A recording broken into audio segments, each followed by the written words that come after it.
Action Financial. Hello, Happy New Year. The new and improved version. What is that, the hanky? It looks like a do-rag. With the paisleys on it. It's a pocket square. Yeah. It's a pocket square. But it looks like a do-rag with the paisleys, It can be a brooch or, A brooch. That's a great word, huh? Brooch. I got to tell you, that one is bandana-like, Ted, and I know it cost you terribly. But cost you terribly. Feel it here? It cost you terribly. Oh, but look. Very outlaw of you. See, this is very nice. Look at how big. That's a nice square. Ooh, silk. It's a big pocket square. That is a big pocket square. I have some ascots that look a lot like that.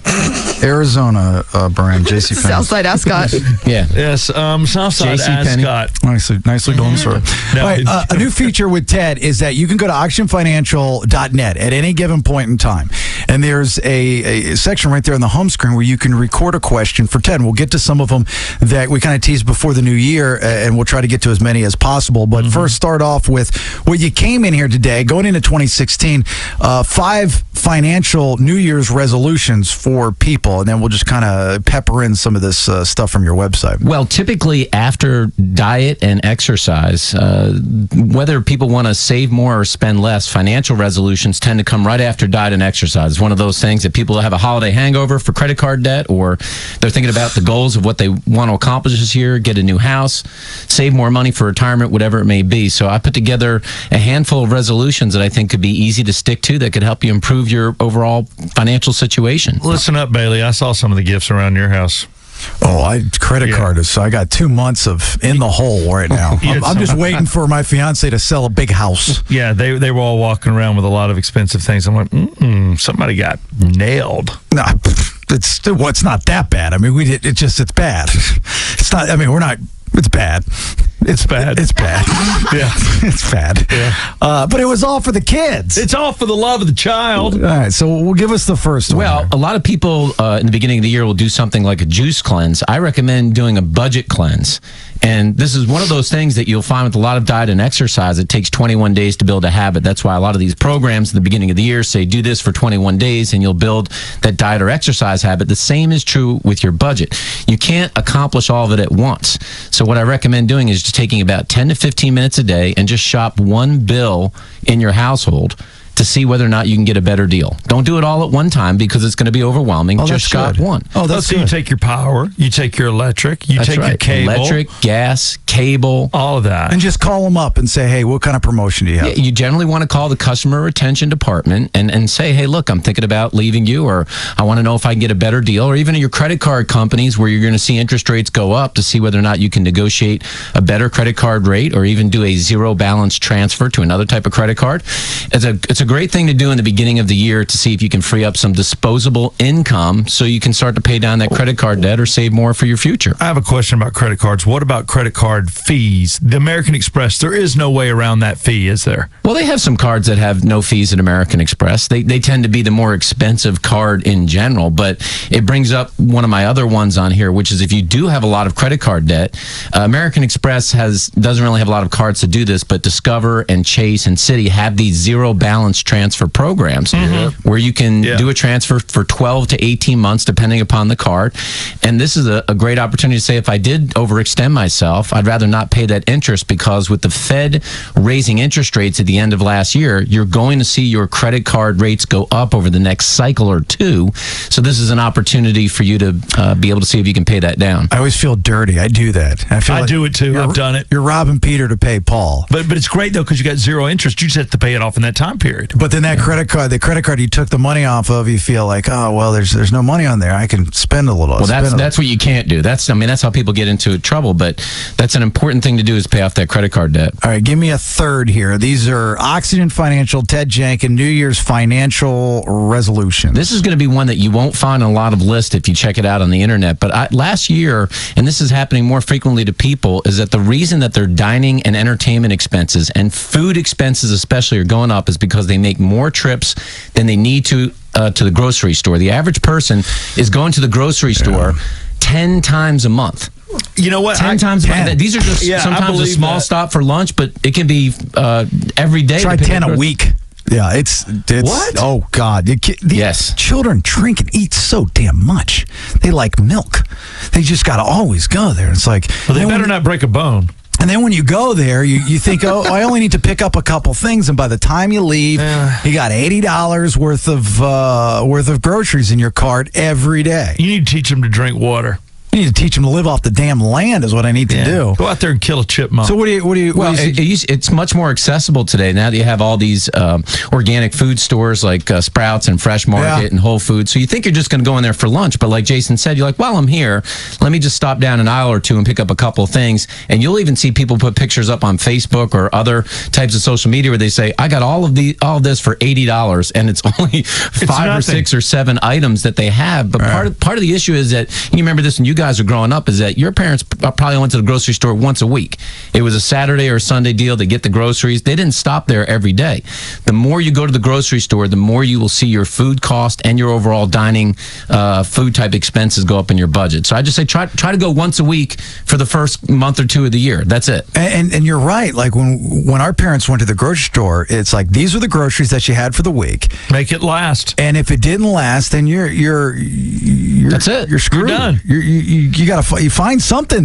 Mom would always say, there's something in there to eat. Well, you can't do this on your own, and and Rachel can't. You got to sit down with the whole family and go, this is our plan. This is what we're going to do. Make it last. I know you like 3 cups of milk a day.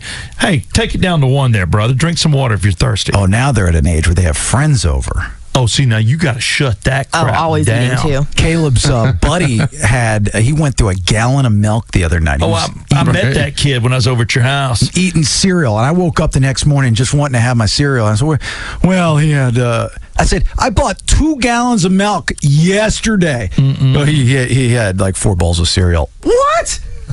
Milk ain't cheap. It's like $3. Yeah. You'll scarf down a bag of chips in a big hurry. You put 2 bags of chips in there, they'll be gone. Give me one of these questions. This is a new feature here with Ted Jenkin and Oxygen Financial. If you go to the website, oxygenfinancial.net, you can leave a question there. Go ahead, give me that. Hey, Ted, I'm looking to get engaged here in 2016, and I'm not quite sure what I should be spending on an engagement ring. I'm not really looking to break the budget by any means, but I definitely want to get her something nice. So, in your estimation, what should I be spending on an engagement ring? I'd say hang out with Steve and go to D. Geller, right? Then you'd be all... Yeah, D. Geller's a great place. Shop all others first, go to them last. Hashtag ad. Signed, Madison's boyfriend. Yeah. Madison's boyfriend came in there. Sorry, Madison. I don't know if you were even supposed to know about that. Go ahead. How much is it? Well, look, I think it's the diamond industry that put out these rules that say you should put about 3 months of your salary into what I've always a wedding. heard. That's I think that was fabricated years ago by the diamond industry to increase what people would pay for an engagement ring. But I would say, look, only spend what you can afford.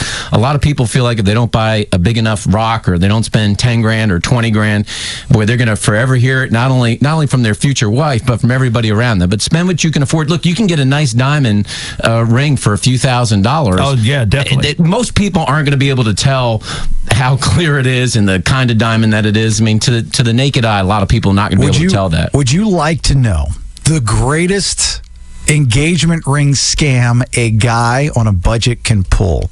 The tattoo? No.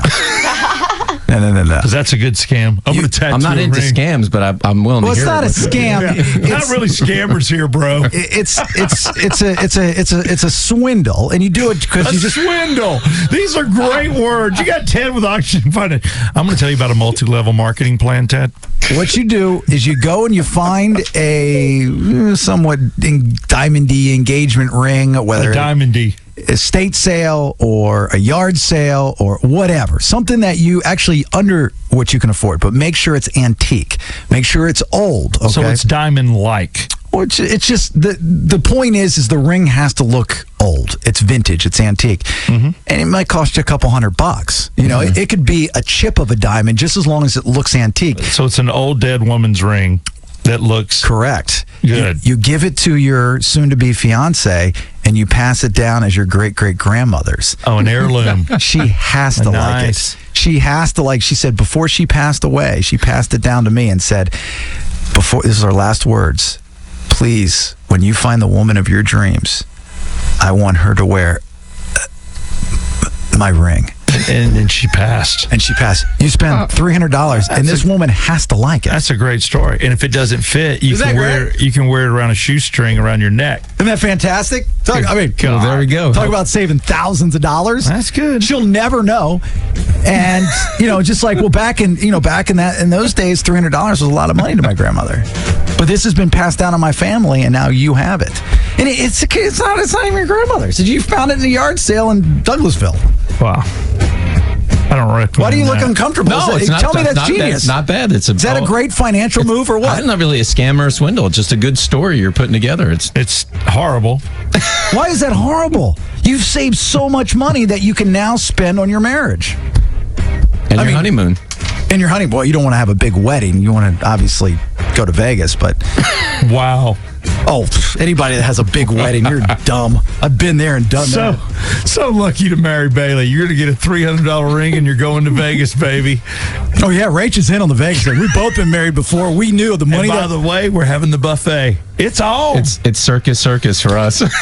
Oh, no. I'm going to take you to see Blue Man Group, and it's going to get weird. We're going to stay at REI or something like that. We wouldn't stay at Circus. Nice. Go to Paris. We're going to walk by New York. How can people find you there? Hey, look, well, like Jason said, if you want to get your questions answered, or you just want to leave a financial confession, something that you did good or bad, go to oxygenfinancial.net. You can also get our guide to 5 financial New Year's resolutions and 3 places right now you should invest your money with rising interest rates. I know that interest rates are going up. A lot of people are concerned.